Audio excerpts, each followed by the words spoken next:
Shalom, shalom, gloire soit rendue à Dieu. Nous sommes toujours dans la continuité sur notre thème, la consécration à Dieu, la vraie vie d'un appelé. Et aujourd'hui, nous voulons parler de la consécration à Dieu, une offrande et un service à son honneur. C'est-à-dire quelqu'un qui se consacre, il fait une offrande à Dieu.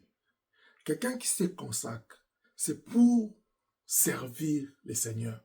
Et cette offrande qu'il donne à Dieu, et c'est le fait de se mettre à son service plutôt, ce n'est pas pour son honneur, ce n'est pas pour sa gloire, mais c'est pour l'honneur du Seigneur.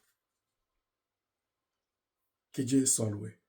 Nous allons lire dans le livre d'Exode, chapitre 29. Mais je vais juste lire le verset 17 au verset 18. La Bible dit, le Seigneur dit, tu couperas les béliers par morceaux et tu laveras les entrailles et les jambes que tu mettras sur les morceaux et sur la tête. Tu brûleras tous les béliers sur l'autel. C'est un holocauste à l'Éternel. C'est un sacrifice consumé par le feu d'une agréable odeur à l'Éternel. La consécration, c'est une offrande et un service à l'honneur de ces dieux. Parce que nous avons dit consacrer, une consécration, c'est consacrer sa vie. C'est l'action de consacrer sa vie, c'est-à-dire d'offrir, de donner à Dieu sa vie. Il dit, dans Romains 12, il dit, offrez vos corps, c'est-à-dire consacrez vos corps à Dieu. Donnez-lui vos corps. Et quand Paul parle du corps, il ne voit pas seulement les corps, il voit dans le corps, il y a l'âme et l'esprit. C'est-à-dire, l'homme étant un être à 3 dimensions, l'esprit, âme et le corps, quand la Bible dit, donnez-lui vos corps, offrez vos corps, cela ne veut pas dire que Dieu a besoin du corps et n'a pas besoin de l'âme. Parce que l'âme lui appartient, comme le corps lui appartient, comme l'esprit. La consécration, c'est juste le fait de retourner à Dieu ce qu'il vous a donné. Souvenez-vous de ce que Anne a dit. Il dit, si tu me donnes un mâle, un enfant mâle, c'est-à-dire un garçon, un homme, je vais les consacrer à toi. Je viendrai les consacrer, c'est-à-dire je viendrai te l'offrir, je viendrai te les donner. C'est-à-dire la consécration, c'est cette offrande qu'on donne à Dieu pour son service. Et quand la Bible dit, offrez vos corps en sacrifice, c'est-à-dire il dit, offrez vos corps comme des offrandes pour les services de Dieu. Il y a des choses que nous devons comprendre là. On se donne en offrande. Et cette offrande-là a un but, a une mission. C'est pour servir à la gloire de Dieu. C'est ce que Dieu est en train de dire à Aaron, à Moïse plutôt. Il dit, pour consacrer Aaron et les Lévites, pour les consacrer à mon service, il faut que tu puisses passer par l'offrande. Dans l'ancien temps, ils avaient cette culture-là d'apporter à Dieu les offrandes. La consécration en tant qu'offrande dans l'Ancien Testament se passe différemment comme dans le Nouveau Testament. Dans l'Ancien Testament, les offrandes étaient consacrées à Dieu. Ces offrandes qu'on apportait à Dieu étaient consacrées, on les déposait sur l'autel et ça devait être consumé par les feux. Vous comprenez déjà quand on dit offrez vos corps comme des sacrifices.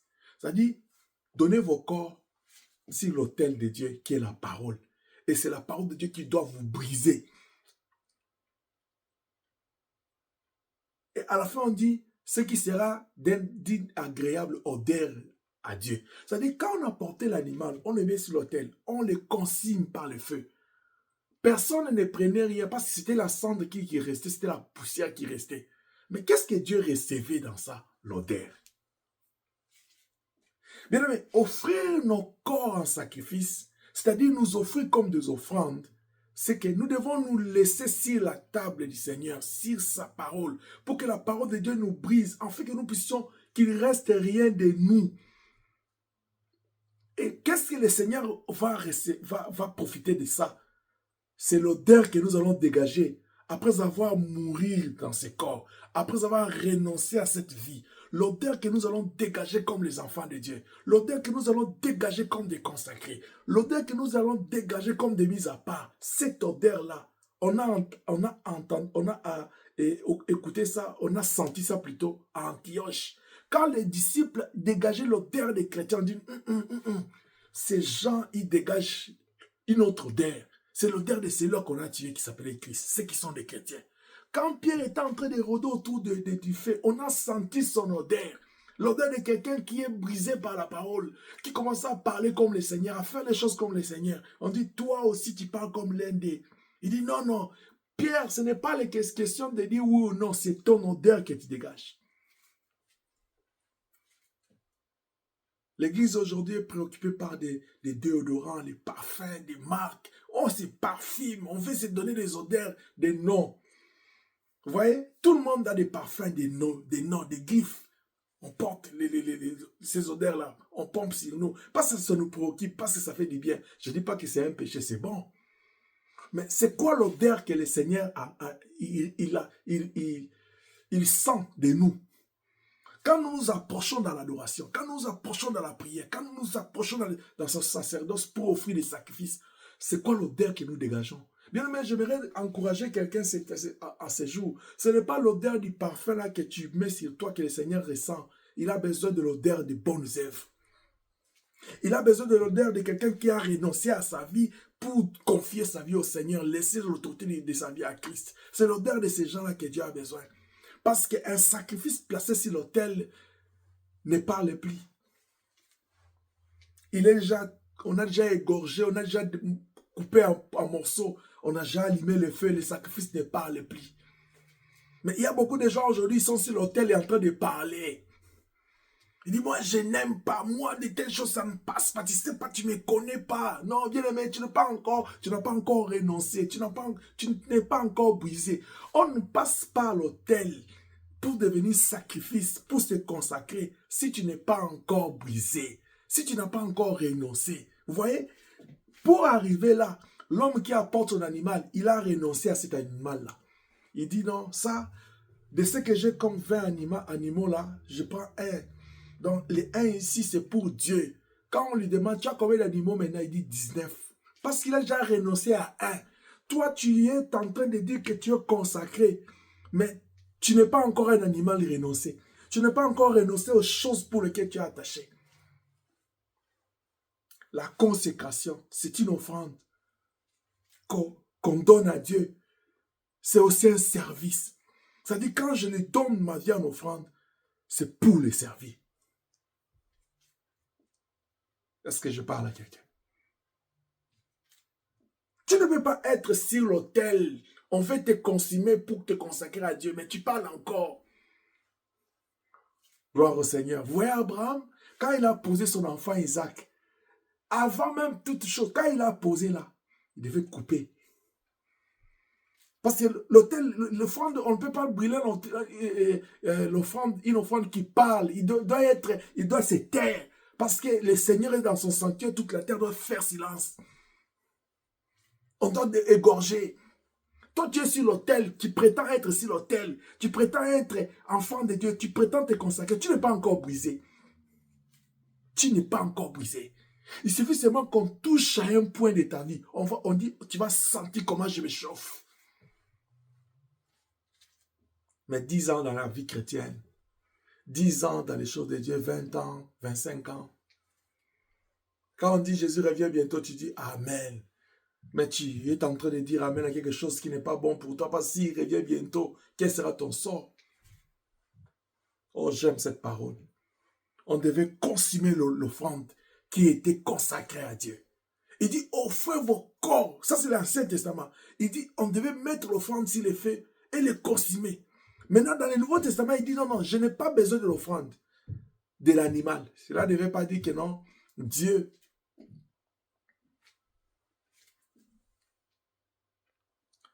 Cela ne veut pas dire que Dieu ne veut pas les sacrifices que nous puissions lui apporter les sacrifices en espèces ou en nature. Non, mais il y a une offrande pour laquelle il met l'accent. Il dit, offrez vos corps.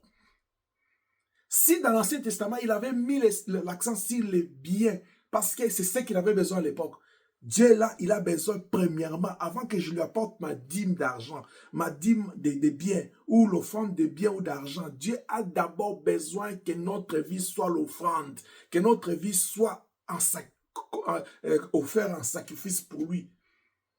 Avant que nous puissions apporter autre chose, le Seigneur a besoin d'abord que notre vie soit une offrande pour lui. Mais ça doit respecter le même principe. Tu dois passer par les brisements, les renoncements d'abord. Et tu grandis. Vous voyez pourquoi la consécration vient après la croissance? Parce que quand quelqu'un y renonce, la nouvelle naissance, tu y renonces. Mais le brisement, lui, il vient dans la croissance spirituelle. Au fur et à mesure que tu grandis, le Seigneur te brise chaque jour. La parole est venue. Tu as écouté la parole, il dit, aujourd'hui, si tu entends ma voix, n'endurcis pas ton cœur. Tu dis Amen à la parole de Dieu. Tu ouvres les cœurs, cette parole te délivre, il te brise, il te transforme, il te forge, tu grandis avec lui. C'est quand tu seras un homme fait, renoncé, brisé. À ce moment-là, tu dis, ah, je pense que non. À ce stade ici, même si tu ne seras pas brisé complètement, mais au moins, il y a des choses qui requièrent le brisement avant que tu te consacres. C'est comme ça que s'est passé l'offrande dans l'Ancien Testament. Et c'est comme ça que ça se passe. C'est ça la volonté de Dieu dans le Nouveau Testament. Je disais tantôt, dans l'Ancien Testament, c'était les hommes qui devaient apporter des animaux, qui devaient apporter des choses et les confier au temple. Et ces choses-là devaient être reçues par le sacrificateur. Ils devaient être posés sur l'autel. On devait les consumer par les feux. Et tout ce que Dieu recevait dans ça, c'était l'odeur. Aujourd'hui, le Seigneur te dit, il me dit, il veut que nous puissions remplacer notre vie par l'animal. Parce qu'il avait déjà fait ça avec le Seigneur, il a pris notre place. Jésus-Christ, lui qui était l'agneau qu'on sacrifiait dans l'Ancien Testament, il est venu par lui-même. Comme le sacrifice de Christ, l'agneau, le véritable agneau Jésus est venu, c'était un homme. Dieu ne veut plus, si l'offrande de la consécration, ce soit des choses. Parce que maintenant là, il veut d'abord que nous puissions. Oh, gloire au Seigneur. Quand tu consacres ta vie, même ton argent est dedans. Même tes animaux sont dedans. Vous voyez la différence dans l'Ancien Testament? Ils venaient consacrer, ils offraient les animaux, leur vie n'était pas dedans. Ça, le Seigneur nous a rappelé à l'ordre. Le Seigneur nous donne notre façon de faire les choses. Maintenant, là, on commence d'abord par offrir nos vies. Parce que quelqu'un qui offre sa vie en sacrifice, sa maison est là, son argent est là, tout est là-dedans. Il les donne au Seigneur. Je vais revenir sur ces choses quand je vais parler de la vie d'un consacré. Mais la consécration, c'est cette action de consacrer sa vie en offrande à Dieu pour les servir. Vous allez voir, dans l'Ancien Testament, vous voyez Abel, il a consacré un animal. Vous allez voir Noé, il sort de l'arche, il consacre les sacrifices. Même on va même plus loin, on voit ce que Job faisait, même quand ses enfants terminaient leur festin. Pour se rassurer que tout se passe bien, il offre des sacrifices pour réparer les fautes de ses enfants. C'était les sacrifices des animaux. Bien aimé, quand on offrait cet animal-là, personne ne pouvait aller encore dire oh non, je suis venu, remettez-moi les parties, ceci, remettez-moi mon animal. C'était juste pour faire une cérémonie, une action pour mes péchés, c'est tout. Je peux récupérer mon animal. Non, non, non. On doit l'égorger. On doit couper les morceaux. On doit poser sur l'autel. On doit consumer. Ça doit brûler. Et après, le Seigneur doit sentir l'odeur. Il dit l'offrande d'une bonne odeur. Vous voyez le mot agréable, d'odeur agréable, dans Exode là. Le Seigneur les ramène encore dans Romains 12. Il dit un sacrifice vivant, sain et agréable. Si dans les temps anciens, on apportait un animal vivant qui devait être égorgé, nous apportons notre vie qui est morte dans les péchés. Et le Seigneur a été égorgé à la croix, comme mort à la croix pour nous. Nous venons avec notre vie morte dans les péchés. Nous retournons avec la vie. Voilà la différence. On apportait un animal vivant dans l'Ancien Testament. Après, on égorge. Il meurt là, on le consigne. Et l'homme qui a apporté l'animal, il rentre chez lui parce qu'il y a eu les sangs là a couvert ses péchés. Mais nous n'apportons plus un animal. Parce que le véritable agneau était à la croix. Il est mort à la croix pour nous. Nous apportons nos vies mortes. Et quand nous venons nous consacrer sur son autel, notre vie morte, lui nous lave par son sang. Nous quittons l'autel vivant. Alléluia. Gloire soit rendue à Dieu. Parce qu'au moins nous retournons vivants dans nos maisons. Mais dans l'Ancien Testament, il rentrait avec sans animal. L'animal a été consumé. On oubliait même. Et Dieu est tellement bon. Parce que s'il nous gardait dans cette dispensation de offrir les animaux, avec la vie, avec cette conjoncture, qui allait arriver, qui allait réussir. Il y a des coins là juste pour manger si les gens ils ont des difficultés. Mais prendre un animal, sacrifier pour les péchés. Ce n'est pas que non, tu le feras une fois. Mais parce que nous péchons en tout moment là. Dieu est bon. Est-ce que quelqu'un peut dire Dieu est bon? Mais au-delà de tout ça, quand nous disons que Dieu est bon, nous ne nous rendons pas compte de la grâce. Bien, mais la grâce, c'est une facilité. La grâce, c'est que, qu'est-ce qu'est la grâce? C'est la résolution de Dieu à nous faciliter les choses, à nous faciliter l'accès dans sa présence, à nous faciliter les principes du salut. Parce qu'auparavant, il fallait amener un animal. Si aujourd'hui, Dieu gardait ses principes, est-ce qu'il vous est déjà arrivé de vous poser cette question? Si Dieu gardait les principes qu'on devait aller avec les béliers, on devait apporter un animal, un agneau. Est-ce que tout le monde pouvait être capable? Avec ces degrés où le monde du péché, là où le monde est arrivé aujourd'hui. Dans les temps anciens, c'était encore mieux. Parce que les gens avaient la crainte de Dieu. Ils savaient que non, si tu fais ça, Dieu va frapper. Mais la grâce est venue nous fragiliser aussi. À un moment donné, je dis la grâce est bon. À un moment donné, la grâce est venue nous fragiliser parce que nous croyons seulement que Dieu va faire grâce. Mais la Bible dit la grâce, elle est trompeuse. Et la Bible encore dit, ne prenez pas la grâce de Dieu en vain. Parce qu'il y aura un temps. Le Seigneur a dit dans lui qui dit, je suis venu proclamer l'année de la grâce. Il a dit l'année, c'est-à-dire il va s'arrêter. C'est une période qui va s'arrêter. Et quand il n'y aura plus la grâce là, ça sera grave. C'est pourquoi, bien-aimés dans le Seigneur, je vous exhorte par la compassion du Seigneur Jésus-Christ à faire attention à ces choses. Dans l'Ancien Testament, on offrait des sacrifices. Quand quelqu'un apporte son offrande, c'est pour couvrir ses péchés. Mais les sacrifices du Seigneur Jésus, son sang nous lave. C'est pourquoi il dit qu'il n'a plus besoin des béliers parce que le véritable agneau est là. Il a besoin de nos vies. Et pour ce faire, les deux choses qui doivent vous caractériser comme l'offrande de l'Ancien Testament, c'est les renoncements et les brisements. L'offrande là sur l'autel doit être consumée par le feu qui est la parole de Dieu, qui est le Saint-Esprit. La parole, la puissance de la parole. L'action du Saint-Esprit dans notre vie doit consumer nos désirs, nos émotions, nos passions, nos instincts, nos réflexes pour laisser la place à l'Esprit de Dieu d'établir les œuvres de l'Esprit. Ça, c'est pour l'offrande. Parce que nous avons dit, la consécration, c'est une offrande à l'honneur de l'Éternel. Nous avons besoin d'offrir nos vies à l'honneur de l'Éternel, comme des offrandes.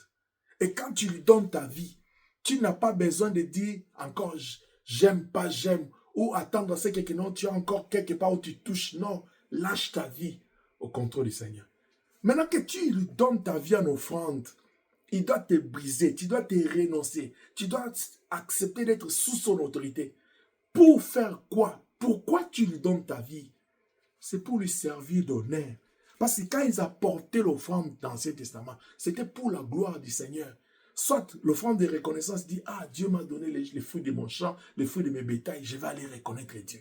Soit le Seigneur, je péché contre lui, il est saint, je vais aller reconnaître sa sainteté pour qu'il puisse pardonner mes péchés. Tu apportes ta vie en sacrifice pour la gloire, pour l'honneur du Seigneur, pas pour toi.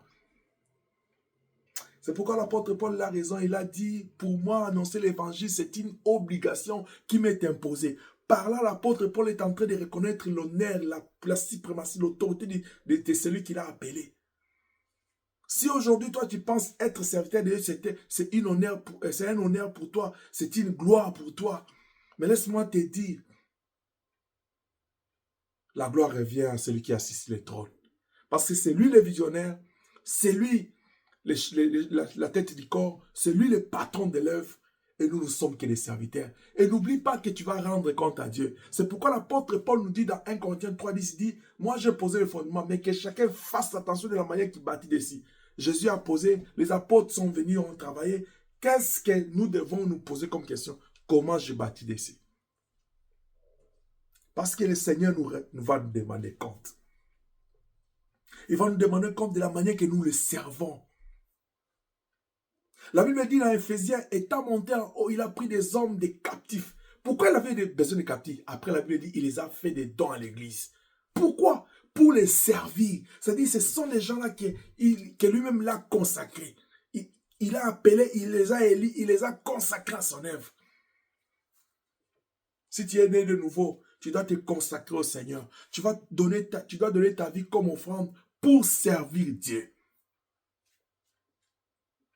Parce que la consécration, c'est une action de consacrer une personne ou un objet au service du Seigneur. C'est-à-dire, si tu décides de consacrer ta vie, tu décides d'offrir ta vie comme offrande, comme cadeau à Dieu pour son service.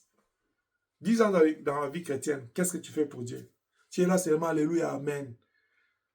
Tu es là seulement, Dieu donne-moi. Mais 10 ans dans les choses de Dieu, qu'est-ce que toi tu fais pour Dieu? Oui, tout le monde ne doit pas être prédicateur. Tout le monde ne sera pas apôtre, pasteur. Mais dans les services de Dieu, là, même dans les temples, dans les tabernacles, il y avait beaucoup de choses à faire. C'est que moi j'ai toujours dit, il y a des prédicateurs directs et des prédicateurs indirects. Mais tous sont des serviteurs. Regardez Luc chapitre 8, versets 1 à 3. On dit, autour du Seigneur, il y avait certaines formes de distinction qui assistaient le Seigneur avec leurs biens pour lui permettre de bien s'habiller, de bien manger, de se déplacer, de vivre. Et vous voyez dans Actes, Pierre dit qu'on puisse mettre des personnes à côté qui s'occupent de la vie sociale pour qu'elles s'attachent à la parole. C'est-à-dire, à un moment donné, il y a des hommes, des prédicateurs ou des serviteurs destinés à la parole pour aller prêcher, gagner les âmes ou pour aller nourrir l'église, paître les troupeaux. Mais ils ont besoin de moyens. Toi, tu n'es pas prédicateur, mais tu es seulement un serviteur moyen. Et tu n'as pas besoin qu'on sache que c'est toi qui fais ça. Tu n'as pas besoin. Parce que tu es un sacrifice mort, consumé par les feux, calme, qui ne parle pas. Mais aujourd'hui là, les gens veulent quand on dit, on a besoin de 10 000, c'est tout le monde qui les pousse et on veut voir qu'il a donné 10 000. Non, quand tu donnes parce qu'on a appelé, bien aimé, je vais te décourager. Toi qui as besoin qu'on fasse toujours l'appel des fonds, vous qui avez amené les hommes de Dieu à faire toujours des appels de fonds parce que vous voulez le spectacle. Le Seigneur n'a pas besoin de spectacle, il a besoin de l'odeur. Quand il regarde dans ton cœur, c'est dans quel sentiment, quel est l'état d'esprit qui t'anime pour offrir. C'est cette odeur-là que le Seigneur a besoin. Je vais même t'encourager, toi qui m'entends. Tu sais, quand tu es dans l'église, on fait l'appel des fonds. Si tu es vraiment un enfant de Dieu. Oh non, on a besoin de t'être à l'église, on a besoin de... Ne t'élève pas. Moi, je t'encourage de ne pas t'élever. À la fin de la prière, va voir ton pasteur et dis, moi, je vais prendre ça. Et je n'ai pas besoin qu'on en parle. Ça, c'est quelqu'un qui a grandi dans les choses de Dieu. Ça, c'est une offrande qui est sur l'autel, qui est déjà mort, brisé. Mais quand tu t'habilles en veste ou en tenue, tu es bien habillé là, jolie robe, tu es là, dis 100 000, tu es là debout, tu veux que les gens t'acclament. Tu sais ta récompense? Ça sera les sentiments qui t'animent à l'offrir. Si tu veux que les gens puissent te voir, t'acclamer, c'est quand les gens acclament, là, c'est ça ta récompense. C'est comme ça, vous voyez beaucoup de gens, ils mettent leur argent dans l'église, ils disent, j'ai donné, je n'ai rien vu. Mais qu'est-ce que tu voulais voir? Dieu, il te récompense en fonction de ton cœur. Parce que si je donne à Dieu, j'attends la récompense de Dieu, Dieu va me bénir. Ils sont là, ceux qui le font. Quand ils vont écouter cette parole, ils vont dire Amen. Mais quand quelqu'un, il donne parce qu'il veut qu'on puisse les voir, parce que si je ne donne pas, les autres vont vous dire que moi, je ne donne pas. C'est ça ta récompense. Quand tu vas donner, les autres vont dire, bon, X a donné. C'est ce que tu as mérité. Les services de Dieu. Tu te consacres, tu te donnes au service de Dieu. Quand quelqu'un dit, je donne ma maison, je donne mon argent pour Dieu, c'est-à-dire ça, tu le mets au service, ça t'appartient plus.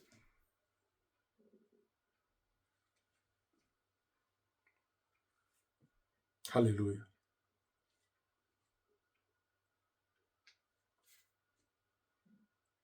Parce que quand tu offres ta vie à Dieu, c'est pour le servir. Il dit, quiconque veut venir après moi, il doit commencer par se renoncer. Voici les premières étapes de l'offrande. Je renonce. Parmi les 20 animaux que j'ai, celui-ci ne sera plus pour moi, je vais le consacrer à Dieu. Je renonce à cet animal-là. Après, je porte la croix, je porte mon animal, je viens avec jusqu'à l'autel, je dépose. Quand je le consigne, après il dit, et puisse me servir, me suivre pour me servir. Donc c'est-à-dire, quand tu portes ta croix et tu suis le Seigneur, c'est pour le servir. Il est resté avec la femme samaritaine, Jean chapitre 4. Les autres sont partis faire quoi? Ils sont partis chercher à manger. Ils ne savaient pas là où ils devaient aller acheter le pain. Ils n'avaient pas les soucis d'aller chez des marches. Il dit, qu'est-ce que vous avez là comme nourriture? Il dit, nous avons les poissons et les pains. La Bible dit, il a pris et il a prié pour ça.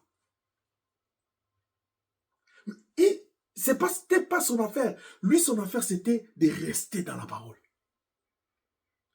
Quand les autres reviennent, il est tout avec la femme samaritaine en train de parler. Parce qu'il était dans sa mission. Il commençait à les presser à manger. Mais lui, son problème, c'était de rester là et de faire le travail. Il dit, ma nourriture, c'est de faire la volonté de mon Père et d'accomplir son œuvre. Voilà quelqu'un qui se consacre pour servir Dieu. Tu t'appelles servant de Dieu, serviteur de Dieu. Tu t'appelles ouvrier, ouvrière. Tu t'appelles avec tous les titres et vos qualités. C'est quoi les services que tu rends à Dieu? Et quand tu les rends ces services, tu as déjà renoncé à ta vie et tu as laissé ton cœur être brisé de tout le reste. Parce que si tu t'amènes sur l'autel vivant, tu parles encore. Si on te donne un coup, tu vas réagir. Si on t'incite, tu vas réagir. C'est pourquoi il y a ces phénomènes. Quelqu'un il parle, il dit, oh, je suis resté calme, mais je n'ai pas beaucoup parlé, je dois réagir. Bien aimé, tu ne dois pas réagir. Tu n'as pas besoin de réagir. Pourquoi tu te justifies? La Bible dit qu'on décide dans des choses, mais qu'on ne te trouve pas dedans. Si on décide dans quelque chose, en tant qu'enfant de Dieu, regarde. Peut-être tu te dis, oh, gloire à Dieu. Je n'avais pas vu ça dans ce sens. Mais ceux qui ont dit, ils ont raison. Je dois changer.